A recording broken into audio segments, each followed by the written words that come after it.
ഒരുപാട് പേരുകളുടെ സംശയങ്ങൾ നിറഞ്ഞ ഒരു മേഖലയാണ് ഈ അസിഡിറ്റി എന്ന് പറയുന്നത്. ചെറുപ്പമുള്ളവരാണെങ്കിലും ശരി, സ്ത്രീയാണെങ്കിലും ശരി, പുരുഷന്മാരാണെങ്കിലും ശരി, പ്രായം ചെന്നവരാണെങ്കിലും ശരി, പലർക്കും ഉള്ളൊരു ബുദ്ധിമുട്ടാണ് ആസിഡിൻ്റെ പ്രശ്നം. അതേപോലെ തന്നെ ഇടയ്ക്കിങ്ങനെ ഒരു ബ്ലോട്ടിങ് പോലെ, ഒരു ഏമ്പക്കം പോലെ അങ്ങനെ വരിക. പിന്നെ ടോയ്ലറ്റിൽ ചില സമയങ്ങളിൽ ആളുകൾക്ക് എന്തുണ്ടാവും, നല്ല കോൺസ്റ്റിപ്പേറ്റഡ് ആയിരിക്കും. ചില സമയങ്ങളിൽ നല്ല ഡയറിയ അല്ലെങ്കിൽ നല്ല ലൂസ് മോഷൻ ആകാൻ ചാൻസ് ഉണ്ട്. നമ്മളെ കുടൽ ഭക്ഷണം പോകുന്ന വഴികളുണ്ടല്ലോ, അതിൻ്റെ ഹെൽത്ത് എന്ന് പറഞ്ഞത് വളരെ വളരെ ഇമ്പോർട്ടൻ്റാണ്. അത് അവിടെ എന്തെങ്കിലും ഇഷ്യൂസ് ഉണ്ടെങ്കിൽ, അവിടെ എന്തെങ്കിലും പ്രോബ്ലംസ് ഉണ്ടെങ്കിൽ നമുക്ക് ഒരുപാട് അസുഖങ്ങൾ വരും. ഈവൻ ബാക്ക് പെയിൻ വരും, തലവേദന ഉണ്ടാകും, പനി വരും, ജലദോഷം വരും, അലർജിക് ഇഷ്യൂസ് ഉണ്ടായിരിക്കും, അതുപോലെ സ്കിൻ ഇഷ്യൂസ് ഉണ്ടായിരിക്കും. ഹലോ എവരിവൺ, ഞാൻ doctor Siraj, medical officer QNB hospital, Koduvally. ഇന്ന് നമ്മൾ ഡിസ്കസ് ചെയ്യാൻ പോകുന്ന പ്രധാന വിഷയം അസിഡിറ്റിയാണ്. ഒരുപാട് പേരുകളുടെ സംശയങ്ങൾ നിറഞ്ഞ ഒരു മേഖലയാണ് ഈ അസിഡിറ്റി എന്ന് പറയുന്നത്. ചെറുപ്പമുള്ളവരാണെങ്കിലും ശരി, സ്ത്രീയാണെങ്കിലും ശരി, പുരുഷന്മാരാണെങ്കിലും ശരി, പ്രായം ചെന്നവരാണെങ്കിലും ശരി, പലർക്കും ഉള്ളൊരു ബുദ്ധിമുട്ടാണ് ആസിഡിൻ്റെ പ്രശ്നം.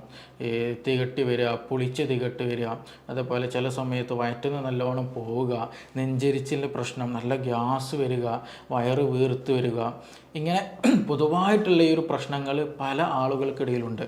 നമ്മുടെ ഈ ലൈഫ് സ്റ്റൈൽ മാറിയതോട് കൂടി തന്നെ ഈ ഒരു ഇഷ്യൂസ് ഒരുപാട് പേരുകളിൽ ഇന്ന് നേരിടുന്നതാണ്.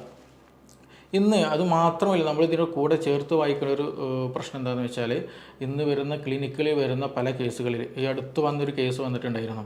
അവരോട് ചോദിച്ചോ, നിങ്ങൾക്ക് എന്തെങ്കിലും മെഡിസിൻ നിങ്ങൾ കണ്ടിന്യൂ ആയിട്ട് നിങ്ങൾ കഴിക്കുന്നുണ്ടോ, എന്തെങ്കിലും ബുദ്ധിമുട്ടുണ്ടോ എന്നുള്ളത്. അപ്പോൾ ആ പേഷ്യൻ്റ് പറഞ്ഞത്, അത് ഞങ്ങൾ ഷുഗറിനും പ്രഷറിനൊക്കെ മരുന്ന് കഴിക്കുന്നുണ്ട്, പിന്നെ ഗ്യാസിനും മരുന്ന് കഴിക്കേണ്ടത് പറഞ്ഞു. അപ്പോൾ ഞാൻ ചോദിച്ചു, നിങ്ങൾക്ക് ഗ്യാസിൻ്റെ ഇഷ്യൂസ് എന്തെങ്കിലും ഉണ്ടായിരുന്നോ എന്ന് ചോദിച്ചു. അപ്പോൾ അവർ പറഞ്ഞത്, ഇല്ല, അങ്ങനത്തെ പ്രശ്നങ്ങളൊന്നുമില്ല, ഞങ്ങൾ അവിടെ പോയപ്പോൾ അവർ മെഡിസിൻ തന്നു, അത് ഞങ്ങൾ കഴിക്കുമെന്ന് ചോദിക്കും. അപ്പോൾ എന്നും കഴിക്കലുണ്ടോ? അത് സാറേ, ഞങ്ങൾ എന്നും കഴിക്കലുണ്ട് എന്നാണ് അവർ പറഞ്ഞത്. അപ്പോൾ ഇത് വെറുതെ കിട്ടുമ്പോൾ പോലും പല ആളുകളും ഈ മെഡിസിൻസ് കഴിക്കുക. എന്തെങ്കിലും വയറിന് എന്തെങ്കിലും ഒരു അസ്വസ്ഥത, അത് ഗ്യാസിൻ്റെ പ്രശ്നമാണോ, എന്തെങ്കിലും ഇൻഫെക്ഷൻ വന്നതാണോ, വേറെ എന്തെങ്കിലും ബുദ്ധിമുട്ടുണ്ടോ എന്ന് പോലും നോക്കാണ്ട് സ്വന്തം ഇഷ്ടപ്രകാരം എന്തെങ്കിലും PPI പ്രോട്ടോൺ പമ്പ് ഇൻഹിബിറ്റേഴ്സ് ആയിട്ടുള്ള പാൻഡോപ്പോ, ജലൂസിൽ അങ്ങനെയുള്ള എന്തെങ്കിലും മെഡിസിൻസ് എടുത്ത് കഴിക്കുന്ന ഒരു ശൈലി ഇന്ന് നമ്മുടെ കമ്മ്യൂണിറ്റിയിൽ, നമ്മുടെ സമൂഹത്തിൽ ഒട്ടുമിക്ക ആളുകളിലും ഉള്ളതാണ്. അപ്പോൾ അതുകൊണ്ട് തന്നെ അത് എത്രത്തോളം നല്ലതാണ്, എന്താണ് യഥാർത്ഥത്തിൽ നമുക്ക് പൊതുവായിട്ട് വയറ്റിൻ്റെ ഉള്ളിൽ ആസിഡുമായിട്ട് സംബന്ധിച്ച് ഉണ്ടാകുന്ന ബുദ്ധിമുട്ട്, അതെങ്ങനെ നമുക്ക് തന്നെ ഒരു മെഡിസിൻ്റെ സഹായമില്ലാതെ വീട്ടിൻ്റെ ഉള്ളിൽ തന്നെ നമുക്ക് എങ്ങനെ അത് മാനേജ് ചെയ്യാം തുടങ്ങിയ കാര്യങ്ങളാണ് ഇന്ന് നമ്മളിവിടെ കൂടുതലായിട്ട് പറയാൻ ഉദ്ദേശിക്കുന്നത്. അപ്പോൾ ഈ ആസിഡ്, നമ്മുടെ ഈ ആസിഡിൻ്റെ പ്രാധാന്യം എത്രത്തോളം ഉണ്ടെന്നുള്ള ആദ്യം നമ്മൾ മനസ്സിലാക്കണം. നമ്മുടെ വയറ്റിൻ്റെ ദഹനം നടക്കാൻ, ശരീരത്തിൽ വേണ്ട മെറ്റീരിയൽസ് വേണമെങ്കിൽ, അന്നജം, പ്രോട്ടീൻ, ഇതിൻ്റെയൊക്കെ ദഹനം നടക്കണമെന്നുണ്ടെങ്കിൽ നമുക്ക് കൃത്യമായിട്ടുള്ള ഒരു സംവിധാനം വേണം. അതിൽ ഏറ്റവും ഇമ്പോർട്ടൻ്റ് ആയിട്ടുള്ള ഒരു സംഗതിയാണ് ഈ ആസിഡിൻ്റെ പ്രസൻസ് എന്ന് പറയുന്നത്. നമ്മുടെ വയറ്റിലുള്ള ഈ ആസിഡിൻ്റെ pH വരുന്നത് 1.5 ആണ് ഏകദേശം വരുന്നത്. അതായത് അത്രത്തോളം സ്ട്രോങ് ആസിഡാണ് നമ്മുടെ വയറ്റിലുള്ളത്. അപ്പോൾ അതുകൊണ്ട് തന്നെ ഇതിൻ്റെ ഇമ്പോർട്ടൻസ് അത്രത്തോളം ഉണ്ട്. കാരണം ഞാൻ നേരത്തെ പറഞ്ഞതുപോലെ നമ്മൾ ഈ പ്രോട്ടീൻസ്, നമ്മൾ പച്ചക്കറികൾ കഴിക്കലുണ്ട്, മീൻ കഴിക്കലുണ്ട്, മുട്ട, അതല്ലാത്ത മറ്റു ഫ്രൂട്ട്സുകൾ കഴിക്കലുണ്ട്, അതുപോലെ ബീഫ്, മട്ടന്, ഇതൊക്കെ നമ്മൾ കഴിക്കുന്നതാണ്. അപ്പോൾ ഇതിൻ്റെയൊക്കെ ഡൈജഷൻ നന്നായിട്ട് നടക്കണം എന്നുണ്ടെങ്കിൽ ഈ ആസിഡിൻ്റെ പ്രസൻസ് ഇമ്പോർട്ടൻ്റ് ആണ്. അതേപോലെ ഒരു പക്ഷേ നമ്മൾ കഴിക്കുന്ന ഭക്ഷണത്തിൽ എന്തെങ്കിലും ബാക്ടീരിയാസോ എന്തെങ്കിലും ഫംഗൽസോ എന്തെങ്കിലുമൊക്കെ പ്രസൻസ് ഉണ്ടെങ്കിൽ മിക്കതും എന്ത് ചെയ്യും, ഈ പറയുന്ന ഈ ആസിഡിൽ വന്നിട്ട് അത് നശിച്ചു പോകും, അത് ചത്തുപോകും. അപ്പോൾ വലിയൊരു ഇൻഫെക്ഷനൊന്നും ഇല്ലാണ്ട് നമ്മുടെ വയറിനെ സംരക്ഷിക്കുന്ന ഒരു സംവിധാനം കൂടെ എന്ത് ചെയ്യുന്നുണ്ട്, അങ്ങനെ ഒരു ഫംഗ്ഷൻ കൂടെ എന്ത് ചെയ്യുന്നുണ്ട്, ഈ ആസിഡ് ചെയ്യുന്നുണ്ട്. അപ്പോൾ അത്രത്തോളം വളരെ ഇമ്പോർട്ടൻ്റ് ആണ് ആസിഡിൻ്റെ പ്രസൻസ് നമ്മുടെ വയറ്റിൽ എന്നുള്ളത്. അപ്പോൾ ഈ ആസിഡിന് പൊതുവായിട്ടുള്ള 2 ഇഷ്യൂസാണ് ഉണ്ടാവല്. അത് നമ്മൾ പ്രധാനമായിട്ട് ശ്രദ്ധിക്കണം. ഒന്ന് ഹൈപ്പർ അസിഡിറ്റി, രണ്ടാമത് ഹൈപ്പോ അസിഡിറ്റി. സിമ്പിളായിട്ട് പറഞ്ഞാൽ ചില കണ്ടീഷനിൽ എന്ത് ചെയ്യും, ആസിഡിൻ്റെ പ്രസൻസ് കൂടും, അധികമായിട്ട് ആസിഡ് പ്രൊഡ്യൂസ് ചെയ്യുക. രണ്ടാമത് എന്താണ്, ആവശ്യത്തിന് ആസിഡ് ഇല്ലാണ്ടിരിക്കുക. ഈ 2 ഘട്ടങ്ങളിലും നമുക്ക് വയറിന് അസ്വസ്ഥതകളുണ്ടാവും. അപ്പോൾ ഈ ഹൈപ്പർ അസിഡിറ്റി ഉള്ള കണ്ടീഷനിലാണ് കൂടുതലായിട്ട് ഈ പറഞ്ഞ പോലെ പൊളിച്ചത് കെട്ടുന്ന ഇഷ്യൂസ് ഉണ്ടാവുക. അതേപോലെ ചില സമയത്ത് നമ്മൾ വെള്ളം കുടിക്കുമ്പോഴൊക്കെ എന്ത് ചെയ്യും, ആ ഒരു സെൻസേഷൻ, വെള്ളം ഇങ്ങനെ പോകുന്ന ഒരു ഫീലിംഗ് നമുക്ക് കൃത്യമായിട്ട് മനസ്സിലാക്കാൻ കഴിയും ചില ആളുകൾക്കൊക്കെ. അത് എക്സ്ട്രീം കണ്ടീഷനിലാണ് അങ്ങനെയൊക്കെയുള്ള ബുദ്ധിമുട്ടുണ്ടാവുക. പിന്നെ അതേപോലെ ഇടയ്ക്കിടയ്ക്ക് വായിൽ പുണ്ണ് വരിക. അതേപോലെ ചില സമയങ്ങളിൽ അവരെന്ത് ചെയ്യും, ഭക്ഷണം കഴിച്ചാൽ തന്നെ വയറ്റുന്ന് പോവുക. ശരീരത്തിൽ എന്ത് ചെയ്യില്ല, നമ്മൾ കഴിക്കുന്ന ഭക്ഷണം കാണാൻ കഴിയില്ല. ഒരുപാട് ഭക്ഷണം കഴിക്കും, ഇതൊക്കെ എവിടേക്കാണ് പോകുന്നത് എന്നുള്ളൊരു ചോദ്യം ഉണ്ടാവും. അത് വേറെ ഒന്നും കൊണ്ടല്ല, ഈ നമ്മുടെ സ്റ്റൊമക്കിലുള്ള ആസിഡ് വരും. അധികമായിട്ടുള്ള ആസിഡ് കാരണം പെട്ടെന്ന് ദഹനം നടക്കും. പെട്ടെന്ന് എന്ത് ചെയ്യും, ഈ അതിൻ്റെ കൂടെ തന്നെ പെരിസ്റ്റാൾട്ടിക് മൂവ്മെൻറ്റ്, കുടലിൻ്റെ മൂവ്മെൻറ്റ് പല ആളുകൾക്ക് കൂടാറുണ്ട്. അപ്പോൾ അതുകൊണ്ട് തന്നെ പെട്ടെന്ന് ഒരു അബ്സോർപ്ഷനുള്ള സമയം ഇല്ലാണ്ട് പെട്ടെന്ന് തന്നെ അത് ടോയ്ലറ്റിൽ പോകുന്ന ഒരു സംവിധാനം ചില ആളുകൾക്ക് ഉണ്ടാവാറുണ്ട്. അപ്പോൾ അതുകൊണ്ടാണ് ഇങ്ങനെയുള്ള ഇഷ്യൂസൊക്കെ ഉണ്ടാകുന്നത്. അതാണ് ഹൈപ്പർ അസിഡിറ്റി എന്ന് പറയുന്നത്. ആസിഡിൻ്റെ അളവ് കൂടുന്നത് കൊണ്ടുണ്ടാകുന്ന അസ്വസ്ഥതകൾ, ബുദ്ധിമുട്ടുകൾ, പ്രയാസങ്ങളൊക്കെ. രണ്ടാമത്തേതാണ് ഹൈപ്പോ അസിഡിറ്റി എന്ന് പറയുന്നത്. അതായത് ആസിഡിൻ്റെ അളവ് വേണ്ട വിധേനം ഇല്ലാണ്ട് കുറവ് വരുന്ന ഒരു സാഹചര്യം. ഇതിനൊക്കെ ഉണ്ടാകാൻ ഒരു പ്രധാന കാരണമായിട്ട് പറയുന്ന ഒന്ന് രണ്ട് വിഷയങ്ങളുണ്ട്. ഒന്ന് അത് സ്ട്രെസ്സാണ്. ടെൻഷൻ ഉണ്ടെങ്കിൽ എന്ത് ചെയ്യും, ഈ പറഞ്ഞ പോലെ ആസിഡിൻ്റെ പ്രസൻസ് കൂടും. ടെൻഷന് എന്തെങ്കിലും കൂടുതലായിട്ട് ചിന്തിച്ചിരിക്കുക, ബേജാറ് കൂടുക, ആങ്സൈറ്റി വരിക, അങ്ങനെ വരുമ്പോൾ എന്ത് ചെയ്യും, ആസിഡിൻ്റെ പ്രൊഡക്ഷൻ കൂടും. സ്ട്രെസ് ഹോർമോൺ ഉള്ളത് കൊണ്ട്, അതിൻ്റെ പ്രസൻസ് കൊണ്ട് ഈ പറയുന്ന പോലെ ആസിഡിൻ്റെ പ്രൊഡക്ഷൻ കൂടും. രണ്ട്, ഇതേപോലെ എച്ച് പൈലോറിക്കിൻ്റെ പ്രസൻസ് സ്റ്റൊമക്കിലുണ്ടെങ്കിലും അതും ഈ പറഞ്ഞ പോലെ ആസിഡ് കൂടാനും കുറയാനുള്ളൊക്കെ കാരണമാണ്. പക്ഷേ നമ്മളിത് മനസ്സിലാക്കേണ്ടത് എന്താണ്, എൻ്റെ ശരീരത്തിൽ എനിക്കിങ്ങനെ ഒരു ഇഷ്യൂ വന്നാൽ ഇത് ആസിഡ് കൂടിയതാണോ, അതല്ല ഇത് ആസിഡ് കുറഞ്ഞ ഇഷ്യൂ ആണോ എന്നുള്ളെങ്കിലും കുറഞ്ഞതെങ്കിലും നമ്മൾ എന്ത് ചെയ്യണം, മനസ്സിലാക്കണം. അതിന് വേണ്ട കാര്യങ്ങൾ നമുക്ക് വീട്ടിൽ തന്നെ ചെയ്യാൻ കഴിയണം. അപ്പോൾ ഹൈപ്പോ അസിഡിറ്റി, അടുത്തതാണ് പറയാനുള്ളത്. ഹൈപ്പോ അസിഡിറ്റി, ഈ ആസിഡ് അളവ് വേണ്ട വിധേനം നമ്മുടെ ശരീരത്തിൽ ഇല്ല എങ്കിൽ, വയറ്റിലില്ല എന്നുണ്ടെങ്കിൽ നേരത്തെ പറഞ്ഞതുപോലെ ഡൈജഷന് വളരെയധികം നെഗറ്റീവായിട്ട് ബാധിക്കും. ഈ പ്രത്യേകിച്ച് പ്രോട്ടീൻ്റെ ഡൈജഷനൊന്നും നടക്കാൻ സാധ്യമല്ല. ദഹനം നടക്കാത്തത് കൊണ്ട് തന്നെ ഭക്ഷണം കഴിച്ചു കഴിഞ്ഞാൽ ഒരു ഹെവിനെസ് ഫീൽ, വയറെന്തോ ഒരു വീർത്ത പോലെ, ഒരു കനം പിടിച്ച പോലെ ഒരു ഫീലിംഗ് ഉണ്ടായിരിക്കും. അതേപോലെ തന്നെ ഇടയ്ക്കിങ്ങനെ ഒരു ബ്ലോട്ടിങ് പോലെ, ഒരു ഏമ്പക്കം പോലെ അങ്ങനെ വരിക.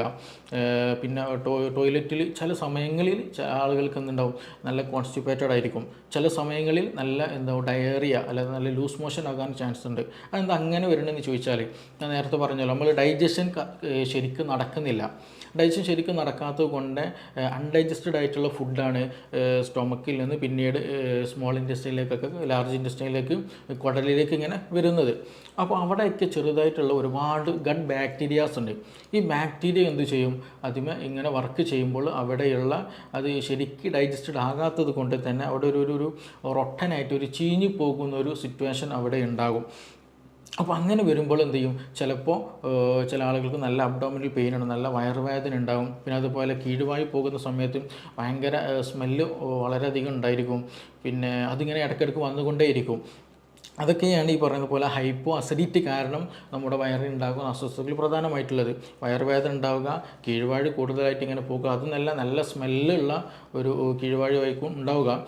പിന്നെ അതുപോലെ നല്ല വയറൊക്കെ വീർത്ത ഒരു ഫീലിംഗ് ആയിരിക്കും ഉണ്ടാവുക.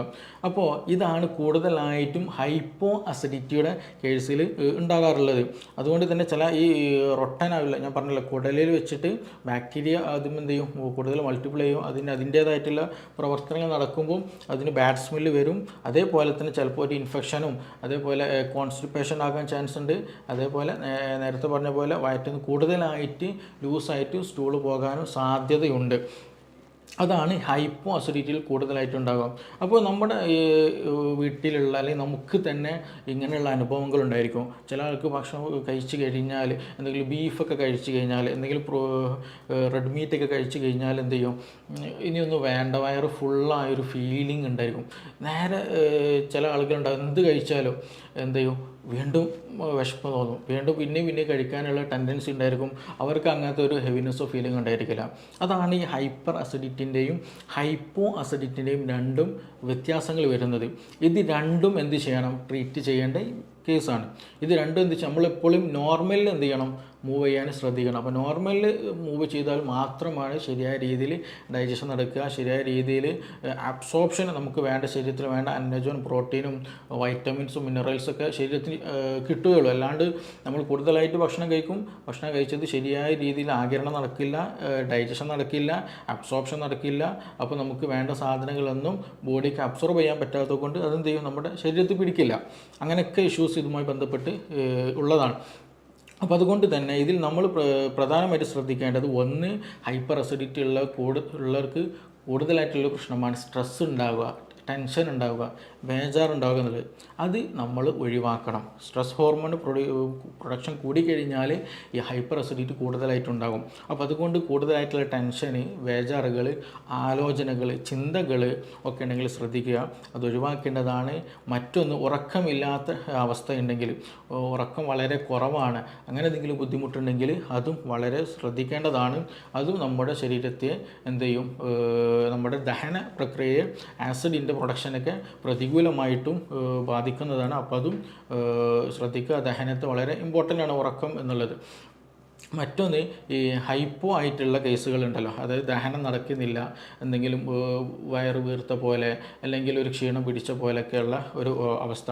അങ്ങനെയുള്ളവർ ചെയ്യേണ്ടത് പ്രധാനമായിട്ടും ഒന്ന്, ഈ നമ്മുടെ ഭക്ഷണത്തിൽ എന്ത് ചെയ്യുക, ചുക്ക്, അതേപോലെ ഇഞ്ചി, കുരുമുളക്, ഗ്രാമ്പു, പട്ട ഇങ്ങനെയുള്ള സംഗതികളുണ്ടല്ലോ, അതെന്ത് ചെയ്യുക, നമ്മുടെ ഭക്ഷണത്തിൽ കൂടുതലായിട്ട് ഉൾപ്പെടുത്തുക.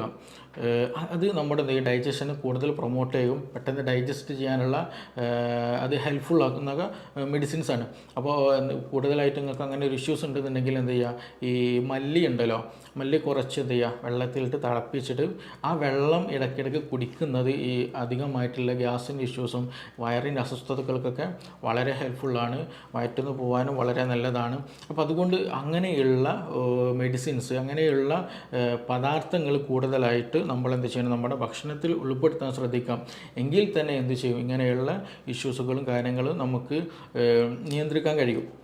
ഇനി അതൊന്നുമല്ല, വേറെ എന്തെങ്കിലും ബുദ്ധിമുട്ടുകൾ കൂടി, ചില ആളുകൾക്ക് എന്ത് ചെയ്യും, ഭയങ്കര പെയിൻഫുള്ളാണ്, ഭക്ഷണം കഴിക്കുന്ന സമയത്ത് നല്ല പെയിൻ ഉണ്ടായിരിക്കും. ചില ആളുകൾക്ക് ഭക്ഷണം കഴിഞ്ഞ് ഒരു അരമണിക്കൂർ കഴിഞ്ഞാൽ അല്ലെങ്കിൽ ഒരു 20 മിനിറ്റ് കഴിഞ്ഞാൽ നല്ല വയറുവേദന വരാറുണ്ട്, ചില ആൾക്ക് നല്ല ഛർദ്ദിക്കാൻ വരാറുണ്ട്.